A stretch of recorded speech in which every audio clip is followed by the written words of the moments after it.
Hello, welcome to our ongoing mini Bible studies for this week as we prepare for the 23rd Sunday after Pentecost, November 8, 2020. And if you haven't already heard, I think maybe everybody has by now, we are planning to reopen for public worship on the 8th of November, this Sunday, with many limitations, including limiting how many people will be able to join us in person. So please read your newsletter, check the website, look for our information on how we're going to reopen and what you need to do to be part of that before you just show up.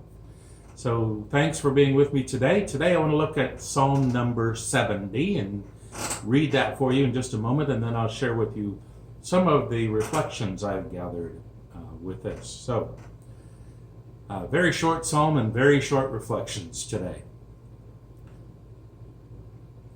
Be pleased, O God, to deliver me. O Lord, make haste to help me. Let those who seek my life be put to shame and confounded.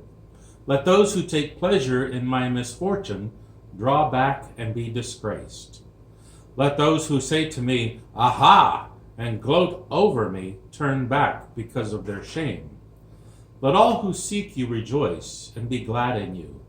Let those who love your salvation say forever, Great is the Lord. But as for me, I am poor and needy. Come to me quickly, O God. You are my helper and my deliverer. O Lord, do not tarry.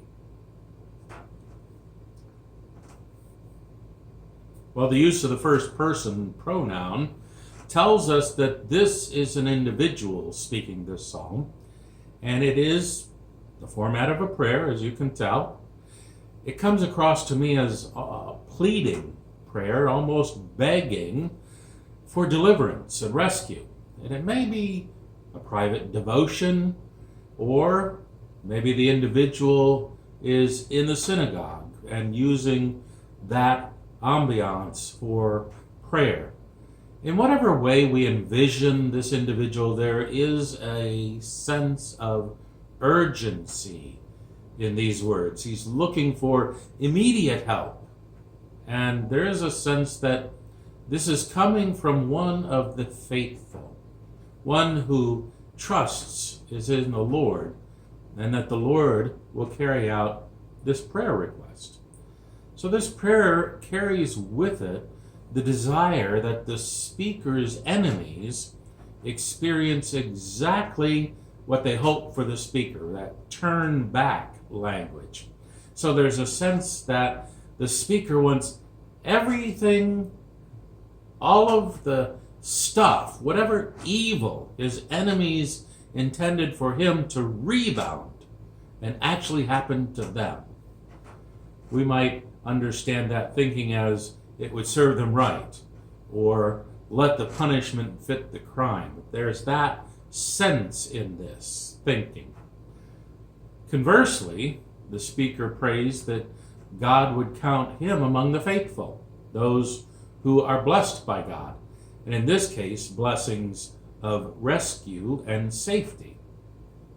As with last week's psalm, the idea of rescue is for God to pluck him out of the impending danger, and the idea of safety is for God to put him into a place where God is going to provide ongoing care. So it's more than just, okay, no more danger, you're on your own. So there's this theme here also of two distinct groups of people, the righteous and the wicked, and you have to fall into one of those two groups. The speaker prays to always be included in the righteous group, those who can expect blessings, as opposed to the wicked, who can expect retribution. The righteous and the faithful will rejoice and praise God, which leads to life, not death. So the speaker ends with a sense of helplessness, you might say. He uses the language of, I am poor and needy.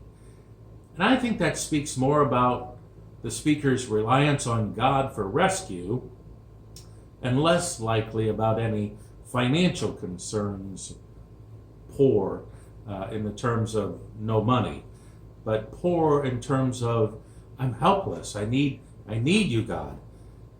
And although there may be some perception that the speaker does not really feel like he's enjoying all of the blessings of this covenant relationship with Yahweh because his enemies are trying to ruin him.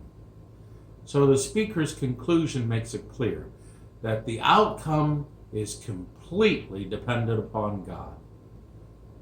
The speaker is in deep need, and in faith turns to God.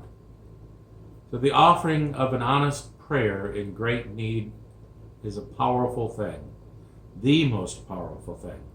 Sometimes we wait until the last minute or until we've exhausted all of our own resources before we turn to prayer. And really the prayer should be the first thing that we do because it is the most powerful tool that we have.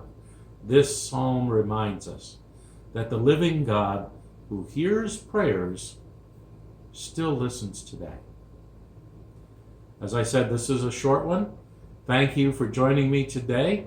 Remember to check your newsletter or check the website to find out how you can become part of getting back to our in-person worship services.